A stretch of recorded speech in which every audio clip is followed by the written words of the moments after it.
सामाजिक कारकुन आलम पाशा ने ईद के ताल्लुक से हुकूमत की जानिब से दिए गए सर्कुलर के ताल्लुक से आज एक प्रेस कॉन्फ्रेंस की। उन्होंने वजाहत की है कि 2 और 3 दोनों तारीखों को छुट्टी है।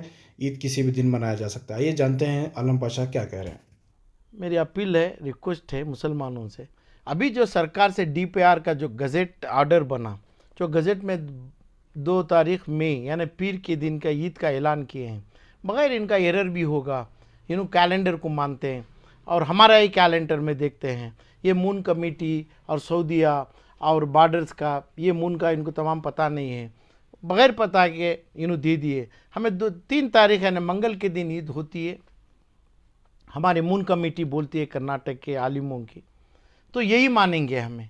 ना इसमें सरकार से कुछ है, ना सरकार से ना इसको बदलाना चाहिए, कोई ज़रूरी नहीं है, क्योंकि पीर या मंगल दोनों दिन भी छुट्टी के दिन है कर्नाटक गवर्नमेंट से।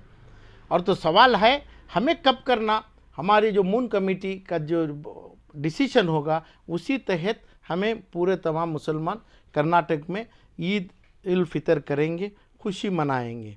मगर बात यह है कि भाई 3 तारीख को हो गई, जो उनका बसवा जयंती का एक उनका भी एक पंडिगा है, तो वो चीज़ को भी नज़र रखते हुए, वो चीज़ को भी हमें जान के, वो चीज़ को भी बगैर प्रोवोक करे, इसमें इनको कैसा सेटिस्फाई करें। हमें क्या है बात गोश्त की, गोश्त कैसा करें, क्या पहले ही कर लें, क्या नहीं थोड़ा हमें हमें हमारे को उन लोग कोऑपरेट करते हैं क्या नहीं, वो हमारा सवाल नहीं है, हमारा मज़हब नहीं है। हमें ये लोगों की खुशी में भी जाएं, ये तमाम चीज़ को इसकी इंतज़ाम कर ले के, क्योंकि इसको किसी को पता नहीं, बगैर पता हुए कैलेंडर की डेट के तहत।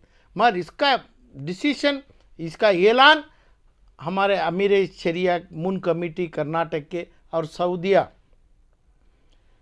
अरब का देख के वो होगा, इनका नहीं है, अरब से होगा, ऐलान करेंगे। अरब जो है मिट्टी है हमारी, वही मिट्टी से जो होगा वो ऐलान करेंगे।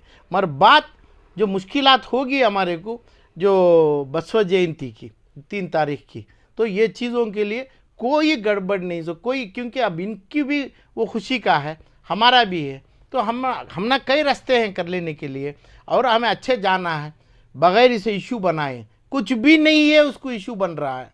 कोई चीज़ को हमें ना सरकार से ना कोई कोर्टों के पास तलब करके जाना था, अभी जाने रखे और हमारे को मुसलमानों को नंगे कर दिए। इसमें जो सियासतदान, सियासत पार्टी ऐसे ही ये चीज़ों को बगैर इशू बनाए, इनके साथ हम मिल के जाने की, इनको भी खुशी रखे, हमें भी करें।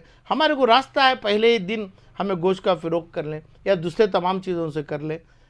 ऐसे कंडीशन डालेंगे, तो नहीं डालेंगे तो कोई बात नहीं, हमें भी हमारे घर पे बकरा काटे, हमें भी तमाम काटे, ये तमाम कर लें। मगर उन्होंने जिद करेंगे, प्रोवोक करेंगे, तो दूसरे पॉलिटिकल पार्टियों के साथ जम के फिर भी कोर्ट कचहरी रियाट का एक ईद के दिन ये करना लाजमी नहीं है। अब ऐसे तमाम चीज़ों में करना मुसलमानों के ऊपर बहुत ही ज़ख्म लगा है, बहुत ही तकलीफ़ में हुबली से और ये तमाम हिजाब से, हलाल कट से, तमाम चीज़ों से मुसलमानों को धक्का पहुंचा है।